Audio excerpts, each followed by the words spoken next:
இந்த வீடியோவில் நம்ம பார்க்க போகிறது ஃபோட்டோசிந்தசிஸ் இந்த ரியாக்ஷனை பற்றி பார்க்க போகிறோம். அப்படின்னா தமிழில் வந்து ஒளிச்சேர்க்கை. இது 10வது வகுப்புலையும் நம்ம லைஃப் ஃபுல்லாக நமக்கு வந்து தேவையான ஒரு ரியாக்ஷன் என்னன்னு பார்ப்போம். அதாவது ஒரு தாவரம் வந்து காற்றில் இருக்கக்கூடிய கார்பன் டை ஆக்சைடை எடுத்துக்கிட்டு, தாவரத்தில் உள்ள இலைகள் வந்து கார்பன் டை ஆக்சைடு வெளியில் காற்றுல இருக்கக்கூடிய கார்பன் டை ஆக்சைடை எடுத்துக்கிட்டு, அதுக்கு போக பூமியில் இருக்கக்கூடிய தண்ணீரை வந்து அந்த வேர்கள் உறிஞ்சி இந்த இலைக்கு கொடுக்கும். அந்த இலை இந்த கார்பன் டை ஆக்சைடையும் அந்த நீரையும் வச்சு நமக்கு வந்து ஆக்சிஜனை வெளியில் விடுது. அது போக அந்த இலை வந்து அந்த தாவரத்துடைய வளர்ச்சிக்கு தேவையான குளுக்கோஸ், அதாவது சர்க்கரைன்னு சொல்லக்கூடிய அந்த குளுக்கோஸை வந்து தயாரிக்குது. அந்த குளுக்கோஸை இந்த தண்டுக்கு வந்து கொடுக்குது. அந்த தண்டு வந்து மேலும் மேலும் வளர்ச்சி அடைஞ்சி அந்த மரம் வந்து பெருசாகிக்கிட்டே இருக்கும்.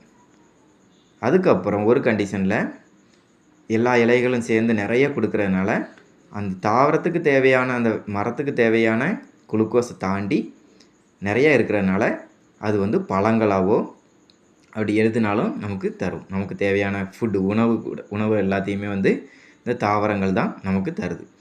அதுக்கு காரணம் வந்து இந்த பச்சையான இலைகள் வந்து அதிலேருந்து தான் தயாரிக்குது. இந்த உணவை வந்து தயாரித்து நமக்கு வந்து பழங்களோ அல்லது வந்து நெல்லுன்னு பார்த்தோம்னா அந்த இலைகள் வந்து நமக்கு நெல்லை உற்பத்தி பண்ணி கொடுக்குது. பொதுவாக வந்து நெல் எல்லாமே வந்து ஒரு கார்போஹைட்ரேட் தான். அந்த கார்போஹைட்ரேட் தான் வந்து C6H12O6 அப்படின்னு சொல்லுவோம். அதுதான் வந்து குளுக்கோஸு, சர்க்கரை எல்லாமே அதுதான். சரி, இப்போ ரியாக்ஷனை பற்றி பார்ப்போம். அதாவது CO2 நான் சொன்னேன்ல, CO2 வந்து அதுபோக இது எல்லாமே இலையில் நடக்கக்கூடிய ரியாக்ஷன். இதில் குளோரோஃபில் அப்படி இந்த பச்சையாக இருக்கக்கூடியது இருந்தால் தான் இந்த ரியாக்ஷன் நடக்கும். பழுத்த இலைகள் அதிலலாம் வந்து இந்த ரியாக்ஷன் நடக்காது. ஸோ சூரிய வெளிச்சமும் ரொம்ப முக்கியம். சூரிய வெளிச்சம் இதில் 4 இது சேர்ந்து தான் இந்த ரியாக்ஷன் நடக்கும். கார்பன் டை ஆக்சைடு, நீர், அதுக்கப்புறம் சன்லைட், அப்புறம் குளோரோஃபில். இந்த 4 சேர்ந்து நமக்கு தரக்கூடியது கார்போஹைட்ரேட். அதாவது நமக்கு தேவையான உணவு, பிளான்ட்டுக்கு தேவையான உணவு அதை கொடுக்கும். அது போக மீதி சேர்ந்து பெருசானதுக்கப்புறம் நமக்கு அது பழங்களோ எதுனாலும் கொடுக்கும். எல்லாத்துடைய இது வந்து இதுதான் சர்க்கரை தான், C6H12O6.